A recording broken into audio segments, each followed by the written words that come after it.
This is the She Dares to Travel podcast, and I am your host, Raquella Pollock. After spending a decade managing the #1 travel agency in Canada, I am now here to connect you to women that are taking the travel industry by storm, as well as female business professionals that also have a passion for travel, just like me. We are here to inspire, uplift, and motivate you to not only follow, but plan out your dreams, no matter where in the world they may be. And of course, this wouldn't be possible without our sponsor, Staples Studio, where I am currently recording from. Check them out on their website, studio.staples.ca. It truly is a new approach to co-working with community at its heart. There's access to hot desks, meeting, and event spaces all across North America. So thank you, Staples Studio, for connecting us and sponsoring this podcast. And thank you for listening. Enjoy, be sure to subscribe, and follow along. When it comes to beautiful British Columbia, Vancouver Island is definitely one place to put high on your bucket list. As your island gateway, Nanaimo Airport is conveniently nestled in the Central Island. It's located right between the hubs of the Cowichan Valley and Nanaimo, and you're only moments away from the ocean surf, mountain bike trails, year-round golf, wineries, and majestic mountains, just to name a few. The air terminal building has more than tripled in size over the years thanks to many projects that have taken place and a 20-year expansion plan for the building. And super fun fact, did you know that Nanaimo Airport actually started out as a base for the Royal Canadian Air Force? It was for glider pilot training facilities and wartime emergency airfield. And now more than 80 years later, it's a regional airport that's connecting Vancouver Island to the world. So definitely put Nanaimo Airport on your next destination list when you go to Vancouver Island. So go get outside and explore. Hello and welcome back, Daredevils. Another day, another dollar, as my Italian grandma, my nonna, used to always say. Another day, another dollar, Raquella. But today, I have someone to introduce you to, Maddy Bolt. She has always had a passion for the ocean since a very, very young age. She's received honors on her thesis in marine biology through the University of British Columbia, and she's worked in Tofinio on Vancouver Island. She's worked in the Caribbean as an instructor. She's been working as a sailor, a diver in marine biology, and an outdoor educator. She also hosts the OceanFolx Podcast, where she interviews people from all over the world who are impacting climate change. And she has an upcoming youth trip coming up as well to Indonesia to empower and bring young females together and just to be closer to nature, to learn about the ocean and to learn about sustainability, all while enjoying the great outdoors. Maddy is a scientist, a surfer, a diver, a sailor, a photographer, a writer, a podcast. What am I missing? Maddy, anything? I don't know. Did I get I it all? guess no, yeah. I mean, That's- wow. I'm like, wow, it's just crazy hearing someone else introduce you. I'm like, oh, I guess I when you list it all, right? You list it all on paper. It's Yeah. like, oh wow, I do a lot. Holy, Yeah. good Cool. for Love you. that. Awesome. Well, welcome. How are you today? I'm amazing. I feel good. I'm taking a little bit of a break. I'm in the middle of quite a big journey right now. I'm biking 2,000 kilometers from Toronto to Halifax to raise money for this program we have upcoming in April. So I have a week-long break. So I'm really leaning in. I slept in this morning, went for a nice little run around, and yeah, I'm just kind of trying to relax before the next leg of the journey starts. Good, as you should. That is a long journey. This is road cycling you're doing? Yeah, like roads, trails, kind of all of the above. I'm just gonna see where the wind takes me.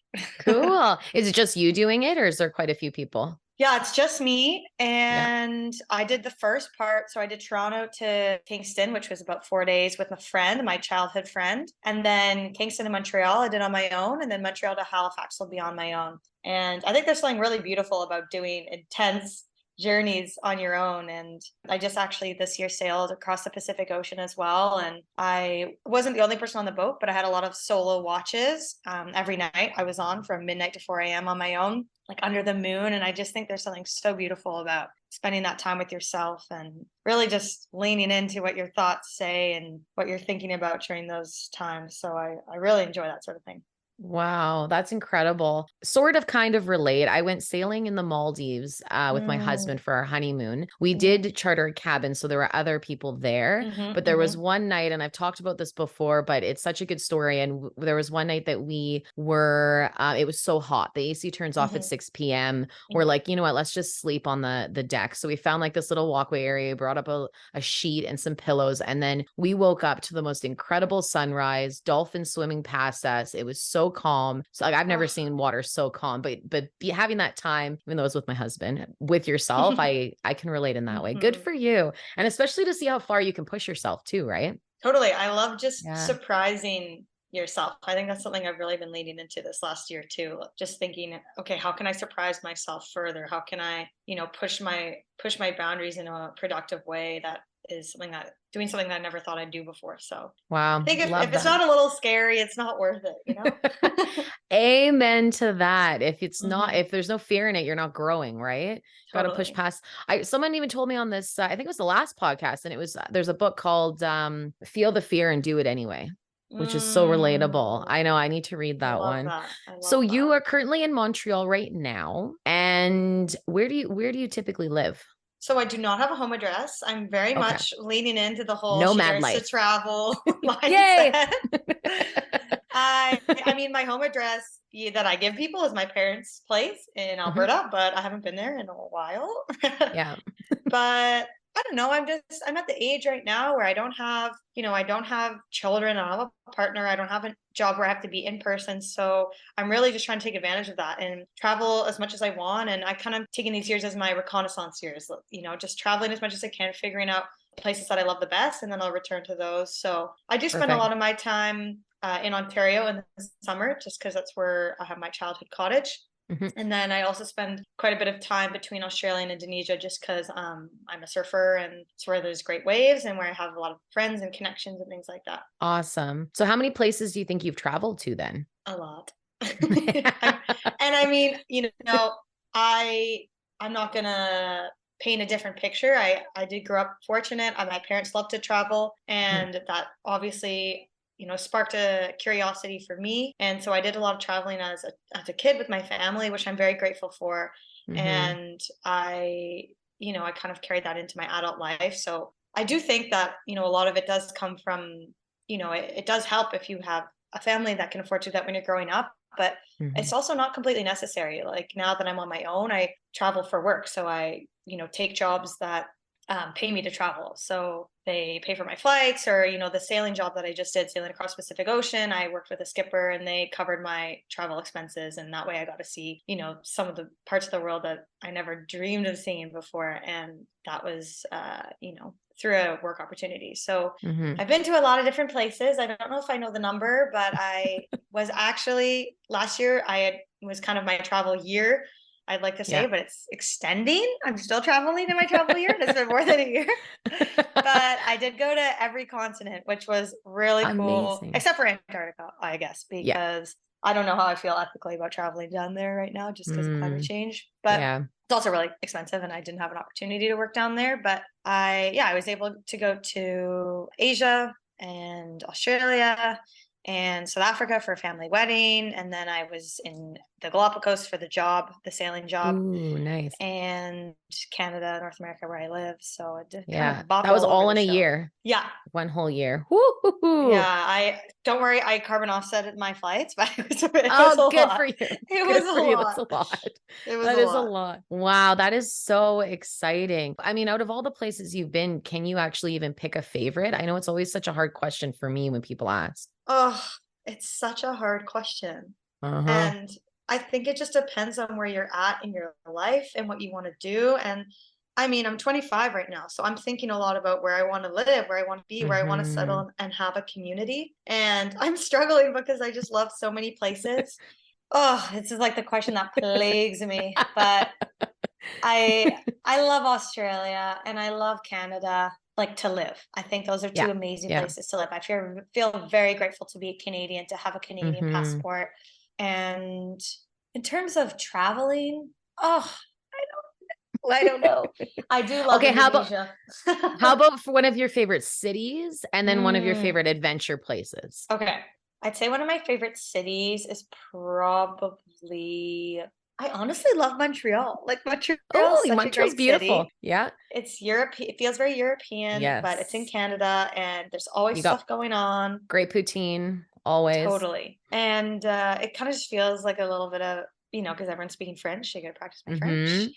Mm-hmm. And I guess one of my favorite places to adventure is probably Indonesia, just because there's so Mm. many islands. It's so rugged in terms of sailing there. Like you can just sail to all these remote waves and surf, and it's just beautiful. And the people are Mm. amazing. They're so kind. They're so nice. I just like my face hurts from smiling all the time when I'm Yes. there. Yes, I agree. My nod is like my Yeah. head is vigorously nodding. We Hmm. went in 2016 for 3 weeks, fell in absolute love with Indonesia. And then I made a joke that maybe because we just got engaged, maybe we could get married there. And then 2018, we Hmm. went back and got married in Ubud because No it's like, I way. agree. It's one of the most magical places. The food, the people, Hmm. the nature. There's so much going on for Indonesia. I I've only done Bali and like the Gili Islands, but I want to Yeah. explore more. There's Definitely so out. much more. Yeah. What's your favorite thing to do? It sounds like sailing, but in Indonesia, what's your Mm, favorite thing, do you think? honestly, I think surfing, like, I love sailing. I love that it's a challenge for me, and I have a lot to learn still with sailing in terms like, one day I'd love to do a solo crossing, like I think like fully Oh, on my own. I think that'd be wow. amazing. But surfing is just something for me that encompasses so many different things. It's a physical exercise, it's mindfulness, it's personal time, it's also connection and community. It just really grounds me and centers me. And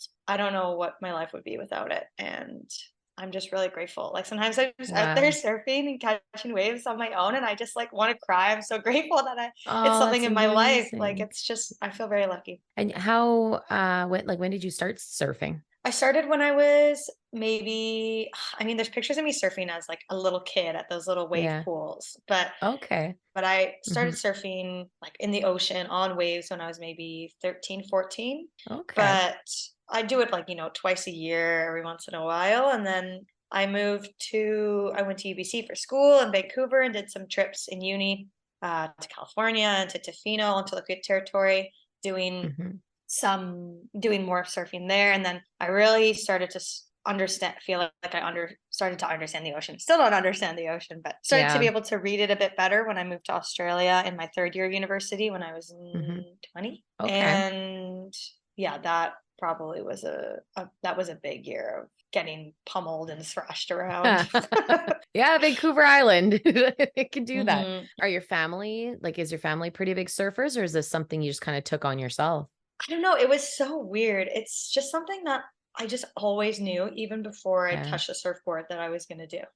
It was just like something that I felt in my body and in my Hmm. soul that I really wanted to do. My dad was a windsurfer, Okay. and Yeah. so we had that connection to water. He's a diver as well. I definitely have my connection to water from my father. My mom is like not into ocean stuff at all.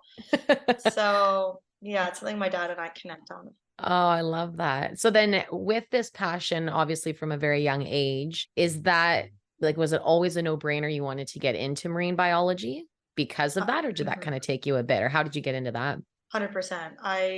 For as long as I can remember, I knew that was what I wanted to Yeah. do. And I mean, it might have started because I literally just wanted to be a mermaid. And I was like, this is it. I am a mermaid. And how could I be a mermaid in my adult life? And so that's how it started.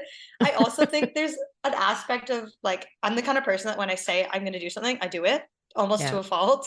And so when I was in grade 4, I was like, I'm going to be a marine biologist. I'm going to study marine biology. And then I was like, okay, well, guess I said I was going to do it. So I'm going to do it now. Any But regrets? Probably not. no, not at Yeah. all. And even though, I did realize through my degree that I didn't necessarily want to be doing research, like marine biology research in a Mm, lab or something like that, just figuring out what you don't want to do in itself is really helpful. And yeah. I kind of realized which exact avenue I wanted to go down through that. So Nice. And then the diving aspect, that did that start because of the marine biology as well, or again, just passion for water, needing to get out in it in all ways possible? yeah, I think it was all just intertwined. And my dad really loved diving, and he wanted to get me to dive as early as I could. Mhm. And I was just like a little fish. I couldn't get enough of it. I love it. And there's the photo of you as however old you were in school, and it was dress up as what you want to be for your Oh, career, and it yeah. was Ariel on your Yeah. website. Yeah, Yeah. I love that. I'm just like, growing up in Toronto, like you know what I Yeah. mean? I lived Totally. in, yeah, like Anishinaabe territory, which is not near the ocean where I was at all. So it goes to show, though, if you really are passionate about something, there's so many ways that you can engage Mm-hmm. with it. Like, you don't have to be living in California to do so. Absolutely. And this seems to be the common theme with all these women that are in tourism that have a passion for travel. It's because of passion that they are Mm-hmm. where they are. They've started the career Mm-hmm. that they've done. And it's just something Mm-hmm. where it's always coupled. It's like that travel bug. Once you get hit with it, you can't escape it. So for you, it's the marine bug. Have you Mm-hmm. watched on Netflix that documentary, The Deepest Breath? No. Oh my gosh. So like I'm okay in water. I'm okay. But then Mm-hmm. sometimes like it kind of starts thinking like what's under here? What am I missing? Like but then sometimes Mm-hmm. I get bursts of energy where like I jump off the catamaran that we were sailing on to go swim with a big manta ray in the middle of the Indian Ocean. Cool. Great. Awesome. But then once I'm in the water I'm like, "Oh wow, okay, this is a lot."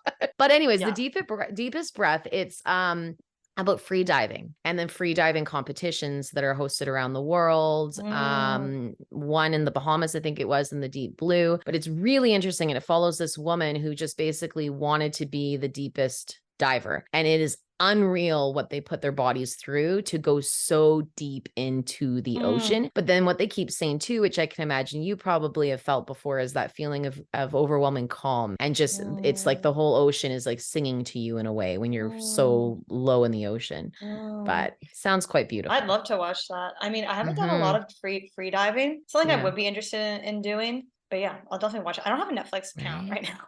Oh no. But And you can't share them anymore. So you can't do no, that. I know. So No. I'm like, but I feel, at some point in Yeah. my future, I will be staying with a friend who might have it. So. Yes, there you go. Well, that one's for you definitely when you're on it. With your work through the university, marine biology, you're doing your studying. What do you do as a marine Mhm, biologist? What is kind of your mhm. day-to-day or your work look like, even not day-to-day? Well, so just to clarify, I only have my Mhm. bachelor's and honors degree. So in order to Yeah. technically in the academic world, in order to be called a marine biologist, you should have your PhD, which I do not Okay. have. And at this point, not sure if I'm planning on doing that. But Yep. I did study marine biology. I love it. I love learning about algae. I love learning about marine mammals and marine invertebrates, things like that.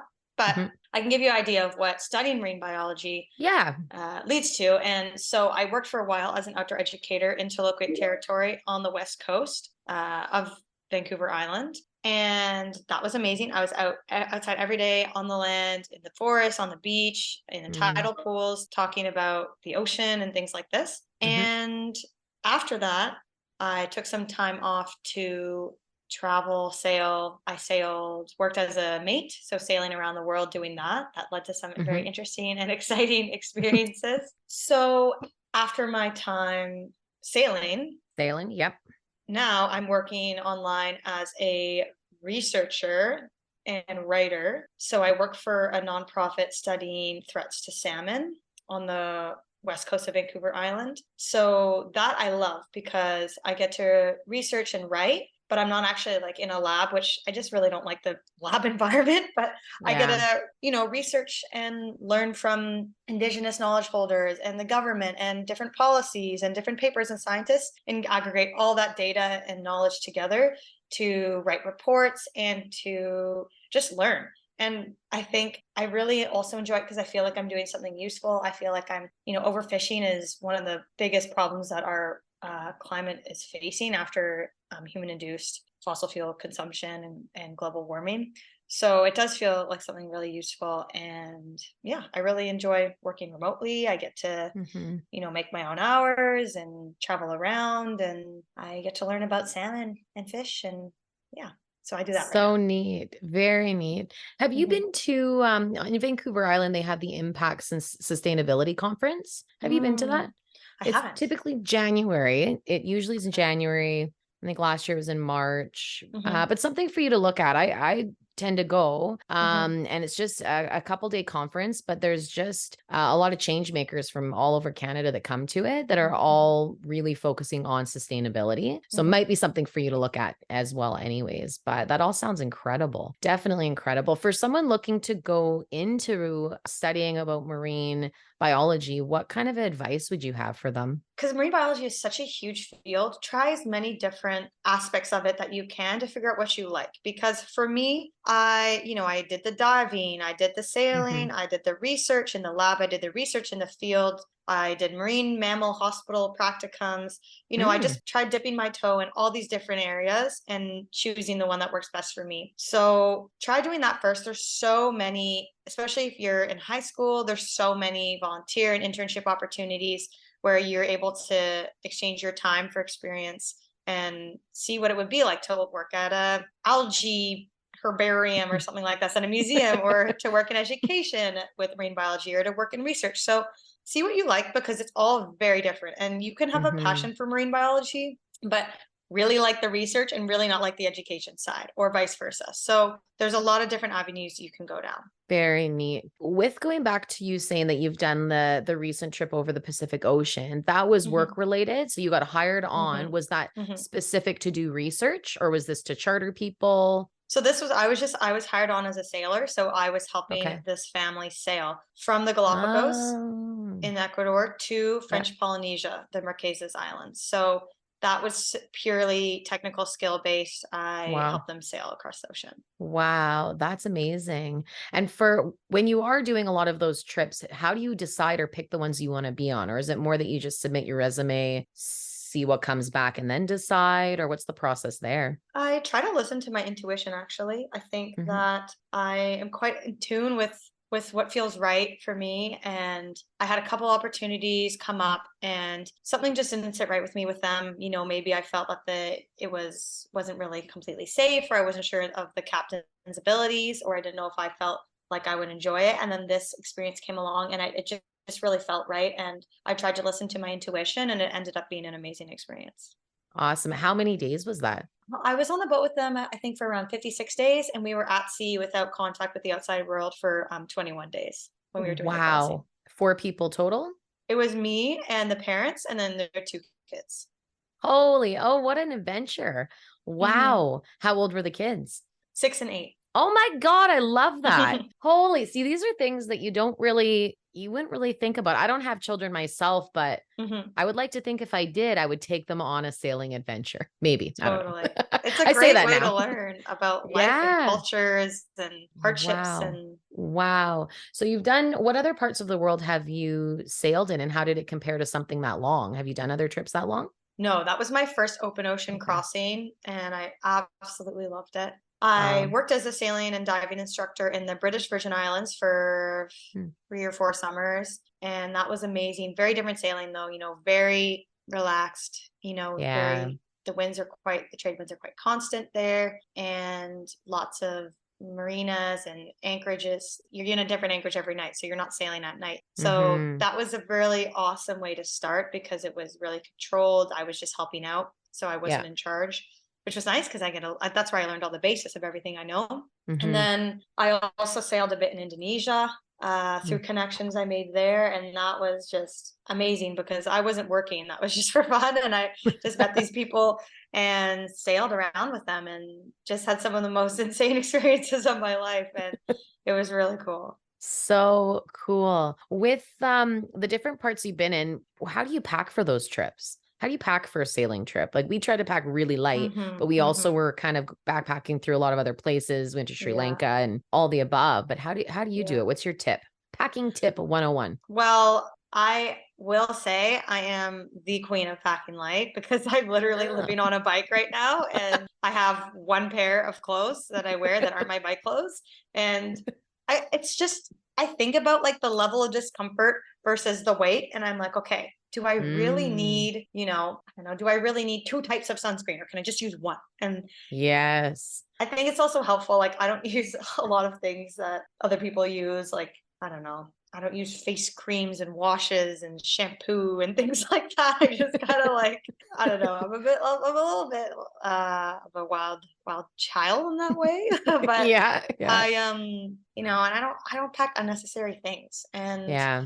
for sailing, I also I reuse I just wash things a lot and wear them again. And especially for sailing, you're in a bathing suit half the time. So I just bring a lot of bathing suits, which are tiny and small, and then lots of flowy things are the best. Flowy pants, flowy shorts, flowy shirts, especially if you're in a country where you want to make sure that you're respecting the local customs and cultures, and you want to be covering up. Like a giant flowy shirt or a giant flowy dress is perfect. Okay. And they're light. Awesome. Yeah, light and easy to roll up, throw in the Totally. bag. Yeah. How about on really long haul flights? Are there any tips or something that you have to bring every I'm trip? like the worst person to ask because I'm like, Are you the I person never, that could just fall asleep anywhere? Is oh that my you? God. Honestly, no, but I never prepare and I'm just uncomfortable the whole time, but I just deal with it. Like I really should have a better plan because I Okay, fly that's so funny. much.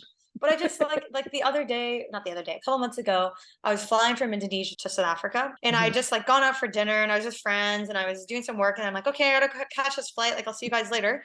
And I'm like going to the airport. And then I was just thinking, how long is this flight? And it ended up being It's like a pretty long. 16 hour, like Yeah. 20 something hour. And I was just like, I'm so mentally unprepared for this. So I'm honestly the worst person to ask. But I do think, like, I don't think you need an annoying one of those neck travel pillows. I have a pillow that I haven't used yet, but I'm going to start using it on flights. But I Mhm. use it for camping and it's like a blow up pillow and Yeah. it folds up really small. So that way you don't have to carry around Okay. this giant annoying donut. You can just have this little tiny Yes. blow up camping pillow and bring that on the plane. Okay, that's So good I'm going to start actually. doing that. Do that. Let us know. Report back Yeah. because that's important. That's so funny. I'm the complete opposite. I'm the planner. My husband could just, he literally actually, we've been on planes before and he kind of looks at me. He's like, so where are we going again? And I'm like, oh my God, how do you live your life? I can't handle Yeah. this. But it's true. Like I'll be prepared because I'm like, oh, I'll need this and I got to make sure I've got that. But the 16 hours, good for I you. know. That's impressive. No, it Holy wasn't fun. smokes. I should definitely take after you and prepare a bit more. Do you at least pick your seat beforehand or you just chance that too? I just Do kind of you? chance that. Good for you. Good for you. That's Yeah. awesome. That's so Mm, awesome. mm. So with all the travels, with what you do, obviously, speaking to a lot of people on your podcast, talk a bit about the podcast that you host. So this is all about climate change and what type of people do you typically interview? Yeah, so I think I kind of started the podcast just because I love learning from people. I think everyone has something to share. And I think you should truly, as a human, just be interested in everything and everyone. Like everyone has something that they can Mhm. bring value to your life with and through their own experience. And so I really wanted to, and I love talking. I talk all the time. I'm a very, yada, yada, yada, yada. Could talk all day. But I'm Love like, you it. know what? I just want to listen for a little bit.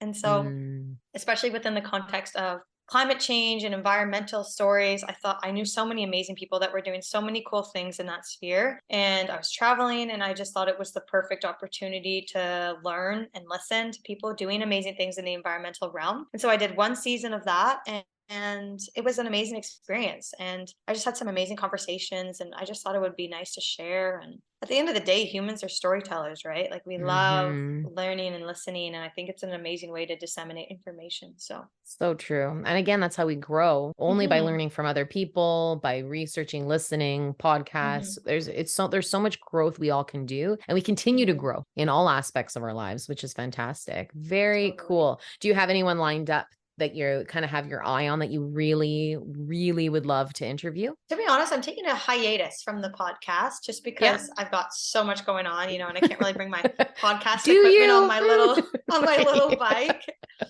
But you know what? The future is a mystery, and I love to say Yeah. let life surprise you. So I might start it up again soon. Who knows? Cool. Never know, right? Maybe someone will be listening, be like, hey, I would love to Yeah, be on it, right? interview me. Yeah. Yeah, exactly. What with everything that you do, how is what you're doing impacting and helping the environment, would you say? Mm. Yeah, that's a great question. And that's something I think about a lot. I think my generation really is impacted by climate anxiety. And it's hard because I travel so much. It's Yeah. something that I want to make sure that I'm not just, contributing to fossil fuel consumption and just taking and not giving back. So I Yeah. really try to travel intentionally. I really try to carbon offset my flights and, take carbon neutral transportation as much as possible. So like biking, sailing, that sort of stuff. But I think at the end of the day, where my contribution towards the environment is coming from is through education. And I just try Yeah. to really be intentional about my work and really do a good job with my research that I'm doing on salmon. And then also just through education. So, through my program, OceanFolx, we're going to be educating and inspiring and promoting stewardship in young women and those who identify. And I think that in itself will be really impactful because, those experiences to me as a Hmm. child, interacting with the ocean and fostering a level of care for the environment completely set me off on this journey. So if I can do that for even just one of my students, that Yeah. I think will be really, really helpful. Incredible. Hey, talk a bit more about the trip. What does it entail? Where is it? How Mhm, long is mhm. it? So the OceanFolx trip is going to be 10 days in April, April 12th to 22nd. It's open to anyone in the world, ages 12 to 17, who identifies as a girl or a youth, female youth. And we are going to be doing 3 days of sailing training, 3 days of surfing therapy training. So you never have had to sail before, you've never had to surf before. And then we're going to do 3 days of ocean conservation and sustainability volunteer service. So we're going to be working with the local Awesome. community in Indonesia and helping them on projects they're already doing, because we don't want to just be, going into this community and saying, oh, this is what you should do, this is what you should do. We're just going Yeah. to help out ongoing projects. And we've got some local women leading some workshops on goal setting and business development for Mm, our program participants as well. So it's going to be an amazing 10 days. It's all led by women, and I'm really excited. So I'm amazing. biking right now. The bike trip that I'm doing from Toronto to Halifax is to raise money for scholarships so that we could be as accessible as possible. And these programs aren't for profit. We aren't making a profit off of them. They're all volunteer led, and they still are run at a cost, right? So we wanted to make Hmm. sure that some of the local girls could join us as well, who would otherwise be unable to afford it, or anyone who also would be unable to afford it otherwise. So Hmm. the money I'm raising right now will go towards that as well. So yeah, if you're interested in coming along, you can check out our website, OceanFolx, Ocean, and then FOLX.com. And there's a lot more information up there. And yeah, we still have spots open. So So cool. I feel like, well, do you think you'll ever do one for adults? Because I kind of want to go. totally. I've had a lot of Yeah. requests. Yeah. So I definitely think it's something possible in the future. We're going to see how this year goes and then Yeah. expand from there. Amazing. I can't wait to hear all about it. Very, very Mhm. cool to check out. And with the intent behind it, it sounds like it really is something that you want to grow. So you want to help nurture young women, kind of like how you were nurtured from your dad, from life experiences. With this whole concept, how did it all come to be? What made you think of wanting to do it originally? I think I just wanted something that would combine all the things I was most passionate about. And Hmm. almost had like a vision board in my head where I'm like, I love Yes. sailing, I love Yeah. surfing, I love ocean conservation, and I'm so passionate about femme empowerment and providing education that's accessible and inclusive. And Hmm. it just seemed like it all just came together. And I was actually camping on this island in Taloqui territory, and I was in the middle of nowhere. We were on this island in the Pacific Northwest where, there's huge cedar trees and wolves and Mm, ocean, and it was beautiful. And I just had a lot of time there to think about what I really wanted to do. I just quit my job and I was thinking about next steps. And yeah, that's kind of where I landed. amazing. Love it. That's like you said, the best thinking that we do is when we're alone, when we're in our special place, when we're surrounded, I Totally. find surrounded by nature, it makes a huge difference for those aha moments to kind of come up too. When it comes to things that you think we can all do better, what do you think we can do better to help our environment? Or what information do we need to Mhm. equip ourselves with? Well, I think a huge way, I mean, I know it seems so stressful and insurmountable, and climate change is just this huge existential thing that we're also freaked out about, myself included. Yeah. And the reality is that the future is going to look very different. We are going to have a very different future than the one we are living right now. And I think that's scary to a lot of people, and a lot of people are like checking out completely. But just because the future is different doesn't mean it has to be the worst case scenario. It can be the Mm, best kind of different possible. And so I think that we should take that and really run with it, and that, okay, let's make our future the best version of different it will be. So in order to do that, I think firstly, you vote with your dollar. So by the way you're eating, the lifestyle you're choosing, the things that you choose to invest your money in, that is huge, right? So you don't want to be investing, you want to make sure that the bank that you're banking with does not invest in fossil fuels. If you have a TFSA or something like that, where you're investing your money, you want to make sure it's in an ethical, an ethical fund, something like mm, this, investing mhm, in renewable energy. And then also just like lifestyle choices, right?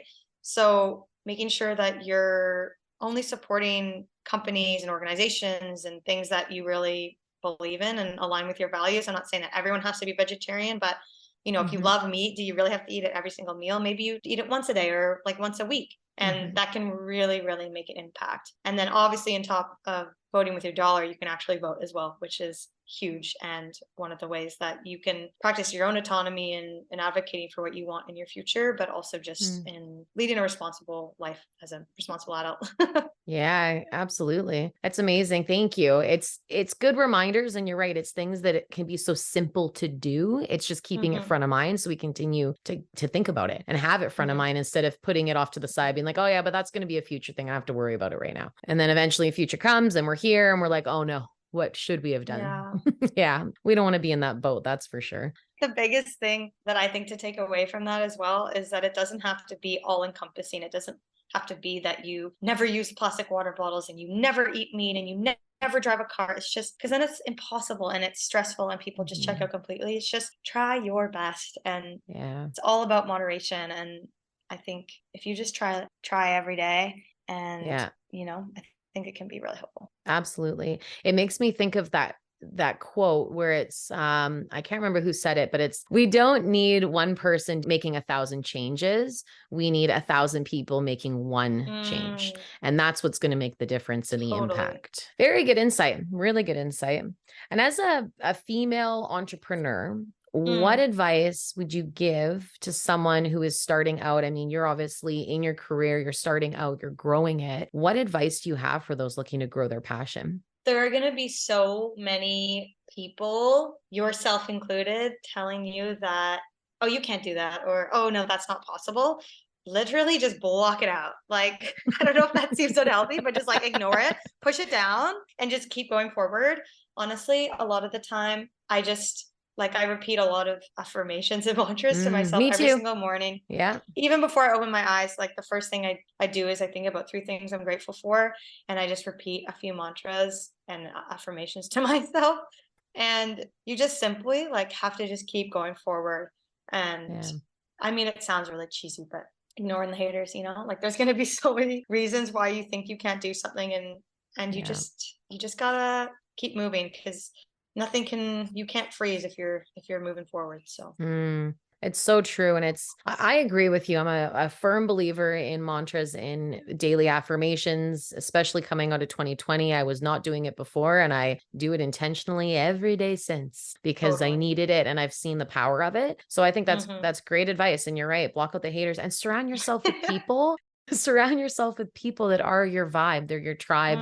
They're supporters, but they're also going to challenge you. They're going to ask hard questions, help you grow. It's a way of life. As you continue to grow, you start realizing who those people are and you put more energy into them. That's very good advice. Yeah. And people that inspire you, right? Like surrounding yourself by people who you're in awe of and who you respect, I think is huge. And, you wouldn't believe how many people, when I told them I was doing this bike ride, 2,000 kilometers alone, never bike packed before, they were like, oh, you can't do that. Like they couldn't wrap their head around the fact that I was doing it. And like, well, here I am, I'm doing it. I'm just like going forward. And that doesn't mean I blocked out advice from good friends who respected me, or, really training and practicing. Of course you do all those things, but it's just choosing what you allow to take up your mental space. Beautiful. It's so well said. And it's so important, because if we hone in and stay in that negative loop, it's very hard to get out of. Very hard. So you're right. And follow the passion. That is the consensus on everything that we need to do. So true. So where can people find you? I just got Instagram like a year and a half ago now. Okay. And so I use that. OceanFolx, Ocean FOLX is my program Instagram, and then my personal Instagram for my I do photography part-time. That is just Maddy, MADDYHBOLT, like a lightning bolt. And I'd love to connect. I am so OCD. I read every single message and usually reply to every single message that people send me. So if you have any love it. questions or feedback or comments, like I will probably get back to you. And I love hearing from people and helping people out, especially in the sailing, surfing, sustainability world. And especially if you're femme identifying, like I want to help you out. So many people have helped me out. So love to return the favor. Amazing. Thank you. It's just been so inspiring to listen to you, and I feel like you're such an old soul at only 25 years old. I'm a decade older than you, but I feel like you're light years ahead of where I was at 25, just from understanding who you are, what you want to accomplish, and just being true to yourself. And I absolutely love hearing about it, and I know that the listeners will love hearing about this all too. So just thank you so much for your time. Thank you so much. It was so nice to come on, and I really appreciate those kind words. When it comes to beautiful British Columbia, Vancouver Island is definitely one place to put high on your bucket list. As your island gateway, Nanaimo Airport is conveniently nestled in the central island. It's located right between the hubs of the Cowichan Valley and Nanaimo, and you're only moments away from the ocean surf, mountain bike trails, year-round golf, wineries, and majestic mountains, just to name a few. The air terminal building has more than tripled in size over the years thanks to many projects that have taken place and a 20-year expansion plan for the building. And super fun fact, did you know that Nanaimo Airport actually started out as a base for the Royal Canadian Air Force? It was for glider pilot training facilities and wartime emergency airfield. And now more than 80 years later, it's a regional airport that's connecting Vancouver Island to the world. So definitely put Nanaimo Airport on your next destination list when you go to Vancouver Island. So go get outside and explore.